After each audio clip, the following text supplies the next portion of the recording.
15 তিনজন লিডার থাকবে, কত হলো 18।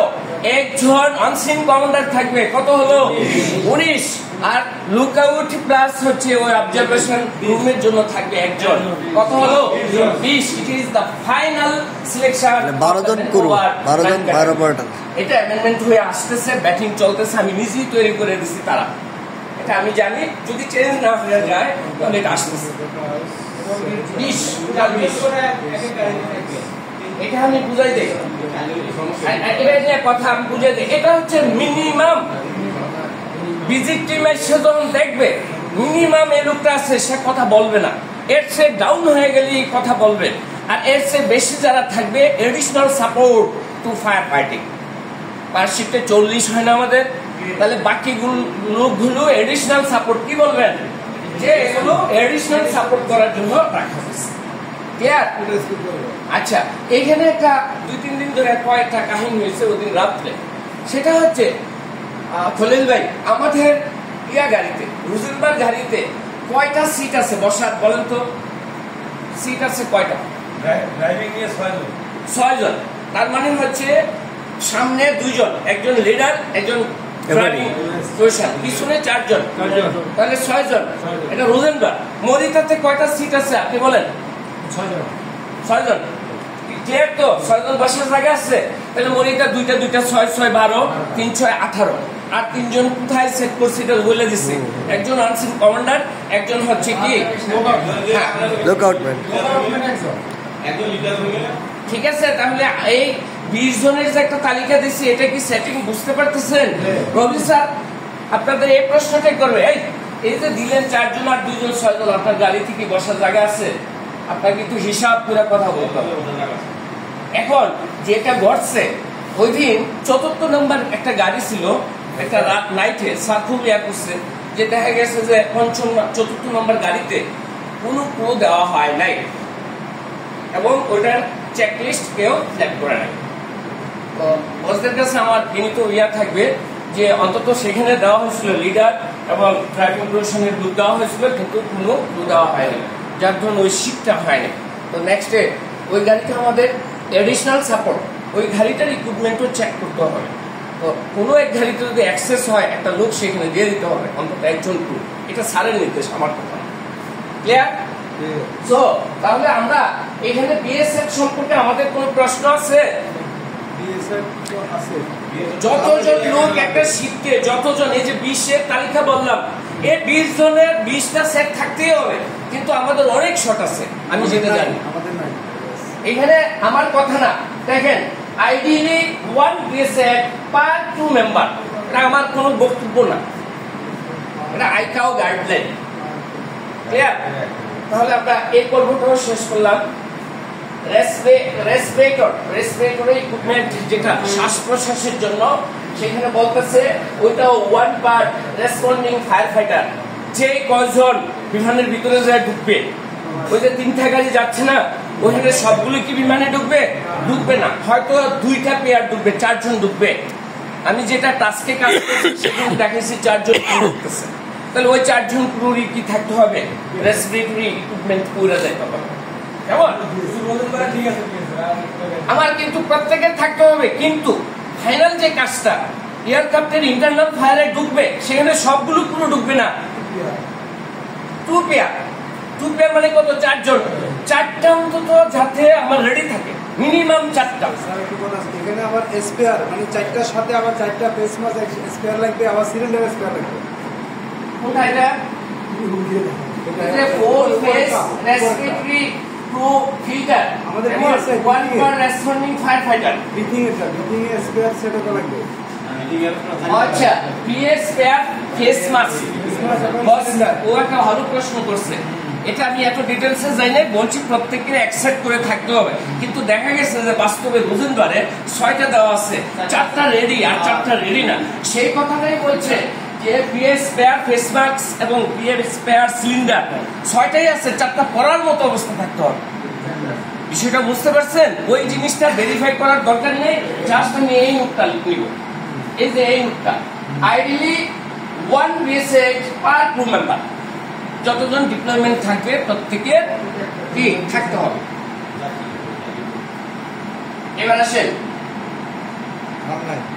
a range of ladder নিয়ে কথা বলি যে ladder কয়টা থাকতে হবে আমাদের। দেখেন গাইডলাইনে কি বলছে, গাইডলাইনে বলছে যে এক্সটেনশন ladder থাকতে হবে 3টা। কয়টা থাকতে হবে? 3টা। এরপরে বলছে ladder জেনারেল পারপাস, ওই সাধারণত ওয়ালে উঠবো অথবা কোনো একটা ওই বিল্ডিংটাতে উঠবো, এগুলো জেনারেল পারপাসের ladder বলে। ওই ladder গুলো থাকতে হবে 2টা। কে ladder কয়টা থাকতে হবে? 3 আর 2 মোট 3 গাড়িতে 3টা। 9 ক্যাটাগরি গাড়িগুলো আমাদের এয়ারপোর্টের গাড়িগুলো স্পেশাল গাড়ি এই কারণেই বলে, বিডিএফ এর গাড়ির উপরে ল্যাডার ব্যবস্থা থাকে না, এদের আলাদা ল্যাডার গাড়ি থাকে। বাট আমার গাড়িতে 100% ল্যাডার দিতে হবে, বুঝতে পারছেন? এর জন্য আমার স্পেশাল অনেক কিছু ভেহিকেল নিয়ে যখন বলবো গাইডলাইন দিব তখন বুঝতে পারবেন কেন আমাদের স্পেশাল গাড়ি। বুঝতে পারছেন? আমাদের প্রত্যেকটি গাড়িতে এক্সটেনশন ল্যাডার থাকতে হবে। এক্সটেনশন এটা কতটুকু হয়? এক্সটেনশন সাধারণত আপনার 20 ফিট থেকে 30 ফিটের ভিতরে শেষ। 2 এক্সটেনশন, 2 অথবা 3 এক্সটেনশন। বুঝতে পারছেন? দোতলা তিনতলা পর্যন্ত যাওয়া যায়। হ্যাঁ, মানে এটা দোতলাই আছে। আমাদের দোতলা হলো হবে এক্সটেনশন বলতে 1 পার্ট যদি এক্সটেনশন করতে পারি, এটা 2 পার্টেরও হতে পারে, 3 পার্টেরও হতে পারে। বিষয়টা বলছেন মিনিমাম 3 গাড়িতে 3টা জেনারেল পারপাসের ছোট ল্যাডার থাকতে হবে।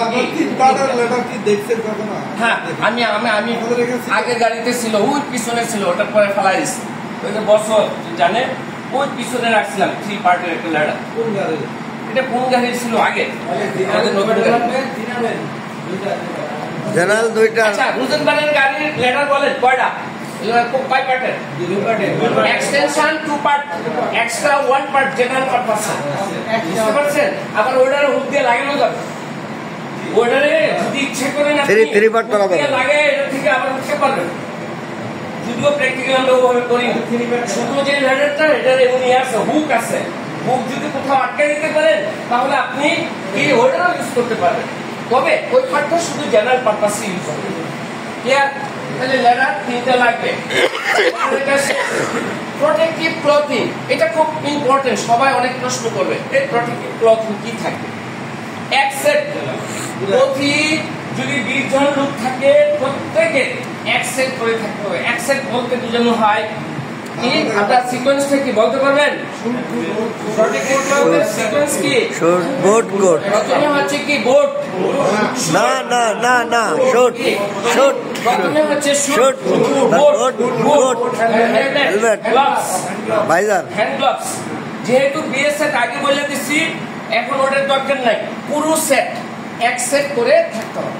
বলা আছে, এটা আমার কথা না, লেখেন এখানে fire fighting helmet coat over trouser, হ্যাঁ, two 1 set per operational fire. এটা আমার বিকল্প না। ক্লিয়ার? কি বুঝতে পারছেন বিষয়টা? তাহলে অপারেশনাল যারা করবে 1 সেট পার অপারেশনাল ফায়ার, যারা অপারেশনাল থাকবে প্রত্যেকের এক সেট থাকতে হবে। বলেন, যদি আমাদের 9 ক্যাটাগরি রিকোয়ারমেন্ট যদি এগুলো না থাকে তাহলে আমাদের ক্যাটাগরি থাকবে না, ক্যাটাগরি থাকবে কি থাকবে না সেটার প্রশ্ন আমরা পরে যাই। আমি পরে কথা বলি, আগে গাইডলাইন্সটা বলি। ক্যাটাগরি কিভাবে হয়? ক্যাটাগরি আমরা মনে করি এটা নাই, এখন বুঝি আমি শেষ। আসলে ক্যাটাগরি অনেকগুলো কম্পোনেন্ট, এয়ারক্রাফটের সাথে সংশ্লিষ্ট বহুত কিছু এর সাথে সংশ্লিষ্ট। ক্যাটাগরি থাকবে না এটা আমরা বলবো না, ক্যাটাগরি মেইনটেইন করে না। হ্যাঁ, ক্যাটাগরি করে আমাদের সেই ব্যবস্থা আছে। ওকে, তাহলে এই পর্যন্ত প্রোটেক্টিভ ক্লথ পর্যন্ত আপনারা ক্লিয়ার?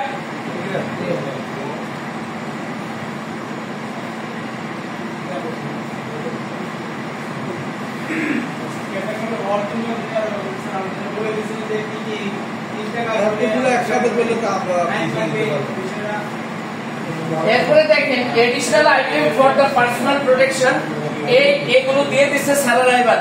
এটাও লাগবে, এই গুগলস লাগবে 3টা। ফ্ল্যাশ শুট, কেউ কি চিনেন ফ্ল্যাশ শুট কোনটা? একজন বলতে পারছে এই ফ্ল্যাশ শুট যেটা চন্দ্রের মধ্যে আমরা ফুললি ইয়া করি, এই ফ্ল্যাশ শুট থাকতে হবে। মনে করেন কয়টা? এটা বলছে 1 পার অপারেশনাল ফায়ার ফাইটার, প্রত্যেক অপারেশনাল ফায়ার ফাইটারের একটা থাকতে হবে। অর্থাৎ সহজ হিসাব, বিএস সেট প্লাস হচ্ছে প্রোটেক্টিভ ব্লক। Good. যদি সবার থাকে তাহলে এই ফ্লাশ সবার থাকা উচিত। কেমন? এটা lighting করা লাগে। Gloves, surgical gloves. হ্যাঁ। ফ্ল্যাশ আউট আর বোঝো নাই হচ্ছে আপনারা Lighting করা। প্রোটেক্টিভ ব্লক করছেন না, ওটার মধ্যে হেলমেট ছাড়া আরেকটা জিনিস একবারে ডাইরেক্ট গ্লাস দেখা যায়, সেটাই ফ্ল্যাশ শুট। সিএটিসি যে ট্রেনিং আমরা করাই সেখানে ফ্ল্যাশ শুটটা আছে। হেলমেট সহকারে হেলমেট না, ওটা আসলে হেলমেট না, এটা হচ্ছে ওটাকে লাইট থাকে নাকি লাইট থাকে সামনে হ্যাঁ, ওটা আধুনিকতাতে ওটা সংশোধন থাকার কথা, আমরা ওটা আধুনিকতা পাই না।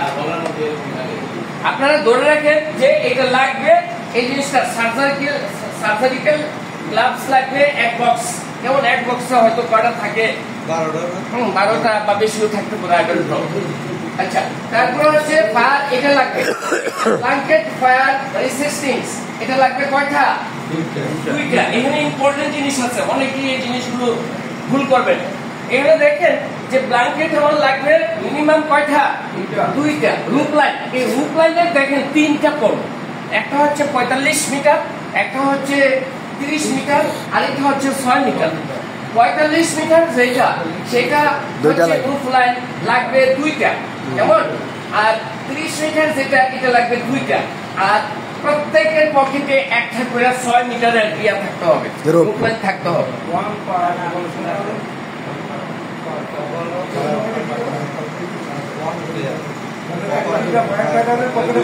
প্রত্যেকটার পকেটে থাকতে হবে একটা করে, এটা This bit. বলতেছে কিতাবে, বাস্তবে কতটুকু আছে বড় ব্যবস্থা করতেছে না, গলা ফাঁসি দিয়ে মরতে স্যার পকেটে তো বড় লাগবে আরো। হ্যাঁ পকেটের ব্যবস্থা করতেছে। বলছে গাইডলাইন আপনাকে সেটাই দিচ্ছে, সেই গাইডলাইন যদি ফলো করেন।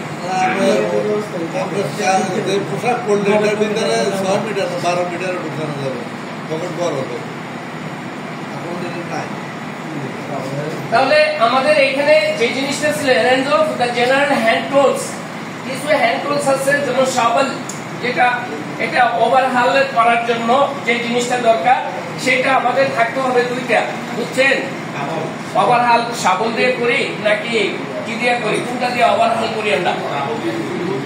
ওভারহাল বুঝলেন? ওভারহাল সেলভেজ হুক প্লাস শাবল কোনটাকে বলে, সুবল কোনটাকে বলে? বেলচা। তাইলে আপনি সুবল বেলচা দুইটা এমন, এবং ওই যে যেটাকে বলা হয়, এটাকে আরেকটা নাম বলে, যাই হোক আমরা এখন নতুন যেটা শুনলাম কি যে সেলভেজ হুক, যেটা সেটাও ধরে নিতে হবে দুইটা থাকতে হবে মিনিমাম, কেমন? সেটাও দুইটা থাকতে হবে। গাড়িতে না সঙ্গে থেকে গাড়িতে 3 গাড়িতে, আমি কিন্তু বারবার বলছি কথাগুলো, ক্যাটাগরিতে 3টা গাড়ি লাগে, 3টা গাড়ি মিলে থাকলেই হবে। হ্যাঁ, এবার দেখেন সিট বেল্ট ইত্যাদি গাড়ির ব্যাপার, গাড়ি নিয়ে যখন গাড়ির যে স্ট্যান্ডার্ড গাইডলাইনটা যেদিন দিব সেদিন প্রত্যেকটা বলে দিব যে মিনিমাম এই থাকতে হবে, সেটাও আমার কাছে আছে। নেক্সটে হয়তো আমি গাড়ির যে গাইডলাইনটা আছে সেটা দিয়ে দেব। এখন ফার্স্ট এড ইকুইপমেন্ট দেখেন এখানে কি বলছে, first aid equipment medical first aid kit প্রতি গাড়িতে একটা, 3টা গাড়ি লাগে তাহলে 3টা থাকবে আমার, কেমন? কয়টা থাকবে? 3টা। তারপরে হচ্ছে যেটাকে এইডি বলে, এখানে দেখেন এখানে আমাদের অনেক কথা হয়েছে, এইডি থাকতে হবে 3টা বলতেছে, অটোমেটিক গাইডলাইন বলতেছে, কিন্তু এআইডি কিন্তু অনেক দামি আইটেম। যাই হোক, এটা রাখার হয়তো ব্যবস্থা চলতেছে। অক্সিজেন রিসাকশন ইকুইপমেন্ট যেটা ওআরই, সেটা থাকতে হবে 3টা, যত পরে যায়। তাহলে ফার্স্ট এড ইকুইপমেন্ট সাধারণ যেটা আমরা সেটা